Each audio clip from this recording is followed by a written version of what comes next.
जय भीम जय भारत। मैं डॉक्टर R.K. चमार बोध, सामाजिक कार्यकर्ता, दिल्ली।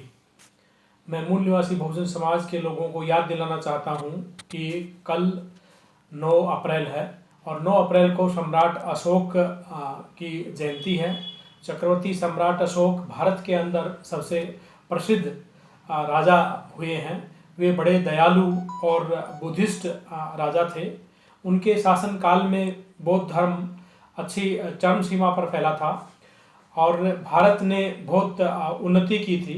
उस समय भारत एक अखंड भारत था और भारत का जो शासन है अफ़गानिस्तान, पाकिस्तान, ब्रह्मा, चीन से, नेपाल, भूटान आदि से लगता हुआ था और इतना बृहत जो भारत जो था वो सम्राट अशोक के समय ही था। लेकिन आज आर्यों की जो सरकारें हैं, जो मध्य एशिया से आए हुए जो अल्पसंख्यक अल्पजन जो आर्य लोग हैं उनकी सरकारें हैं और ये जयंती नहीं मनाते हैं। सम्राट अशोक की जयंती मूल निवासी बहुजन समाज के लोगों को ही मनानी होगी, क्योंकि सम्राट अशोक ही एक बड़े लोकतांत्रिक राजा रहे हैं। तो हम लोगों को अपने महापुरुषों को याद रखना चाहिए और उनकी जयंती को बड़ी धूमधाम से मनाना है। अपने घरों की साफ सफाई करनी है, अपने और मिठाइयाँ बनानी है और अपने जितने भी जो सार्वजनिक भवन हैं उनको साफ सुथरा करना है और एक भाईचारे का संदेश देते हुए समाज के अंदर हम लोगों को अपने महापुरुषों की जयंती मनानी है।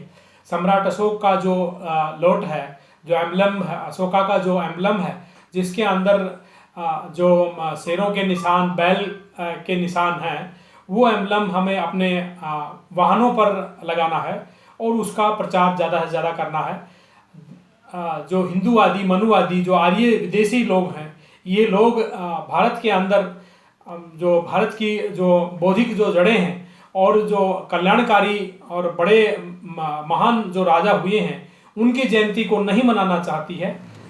मौर्य साम्राज्य एक बहुत बड़ा साम्राज्य हुआ है, लेकिन उनके जो लोग हैं वो भी इस बारे में जानते नहीं हैं। तो हमें सम्राट अशोक की जयंती को बड़े स्तर पर मनाना है और उनके किए हुए कार्यों के बारे में लोगों को बताना है।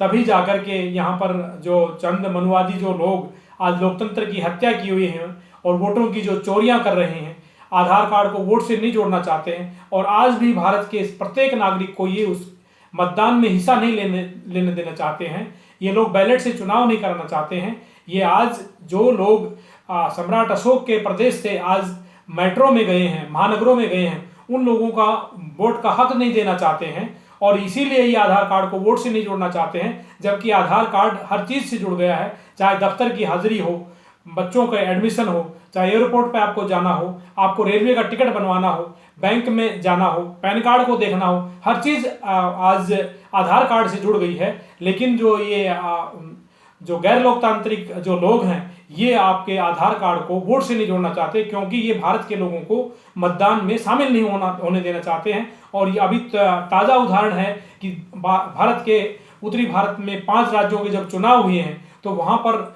70% लोगों के वोट थे कम से, और 30% से ज़्यादा लोगों के वोट जो है वो कटे हुए थे। तो ये लोग तभी अपनी हरकतों से बाज आएंगे जब हम अपने महापुरुषों को याद करेंगे, अपने चिन्हों को याद करेंगे, अपने पंचशील के चिन्ह को, जो कि सम्राट अशोक के टाइम में अच्छा फैला था और अच्छे इसकी तूती बोलती थी।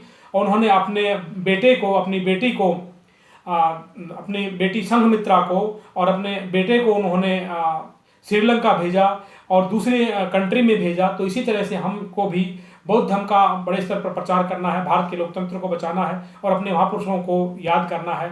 और इसी कड़ी में मैं आपसे फिर आग्रह करता हूं कि सम्राट अशोक की जयंती को बड़े धूमधाम से मनाना है। इसी के साथ सबको जय भीम, जय भारत, नमो बुद्धाय, खुदा हाफिज।